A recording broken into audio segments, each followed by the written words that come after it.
Creativity to me is to think outside the box in a way which expands purpose and meaning.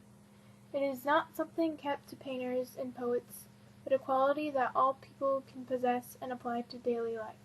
Creativity is simply and foremost being willing to not only rethink an idea, but to have the tendency to apply it.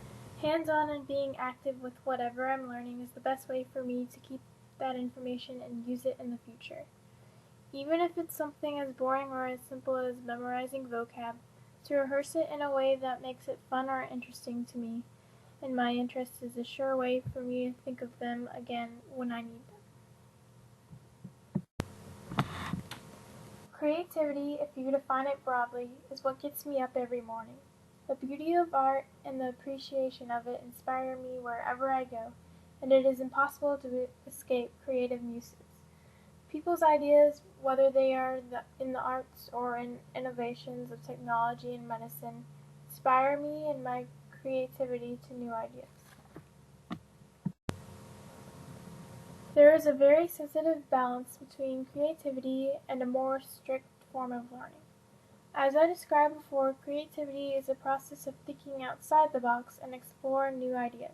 But you can't explore a new idea if you don't first understand the concepts. In order to get the creative stages of learning, the student first needs to understand the subject itself. This doesn't mean, however, that the teacher can't be the creative one. A teacher, once they feel comfortable in what they are teaching, can apply the creativity to how they plan to introduce subjects to students, making it fun and interesting to them and also allowing for new methods of learning. In the simplest and most understandable version of creativity, I am an artist. I draw to be specific, and I think that would be a version of what people believe raw creativity to be.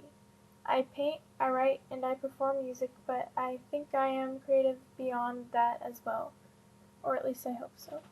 I aspire to be a creative student, someone who can experiment with the way they learn and absorb information, and then I aim to be creative in applying what I learn. I enjoy it a lot.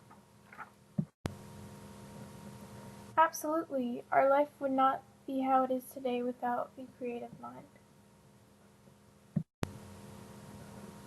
I think many children are taught to think widely.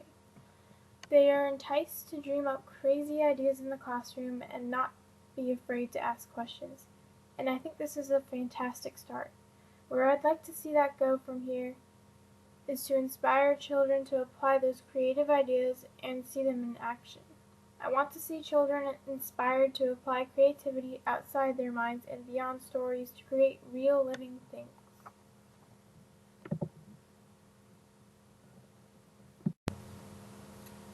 Absolutely. I think back sometimes to science fiction novels I've read where the author could only dream in their writing that such technology advancements like computers or cell phones could exist, and now we are in the age where they really are here.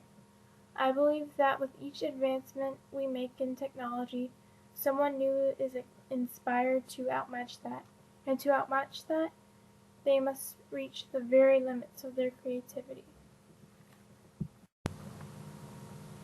I think it can be done pretty easy, at least with some careful consideration before it is implemented. You could change the way teacher-student relationships work to get more children to not be afraid to ask questions or apply their own ideas. I want children to be working creatively as soon as possible, to be approaching creative things as soon as possible, but in order to do that in the classroom, it first needs to be open and a safe place where children are not too afraid to speak. This extends beyond school as well. Yes, when you can imagine something, you are one step to building it. Imagination is like a blueprint waiting to be drafted. I can wake up in the morning and plan out my day step by step, and I can build up an idea for what I want to do in the future, how I want to write an essay, what perfect statement I'd like to use in a speech, what recipe would be the best way to go with what drink. The imagination is the play mat for intellectuals to use when building ideas. Every failure in my life has inspired a future great success. I never see a failure as something permanent, at least not in the way you would think of a scar. I think of it as essential, like a missing rung in a ladder. Now return thanks to the things I learned from that failure. Now I can continue up that ladder until I reach the next missing rung. For this reason, I think the failures as a form of success. I would never learn if I did not fail, and I would not succeed unless I knew first what failure was. Just as people appreciate good things more when contrasted with the bad, each failure makes success seem that much greater when it is finally achieved.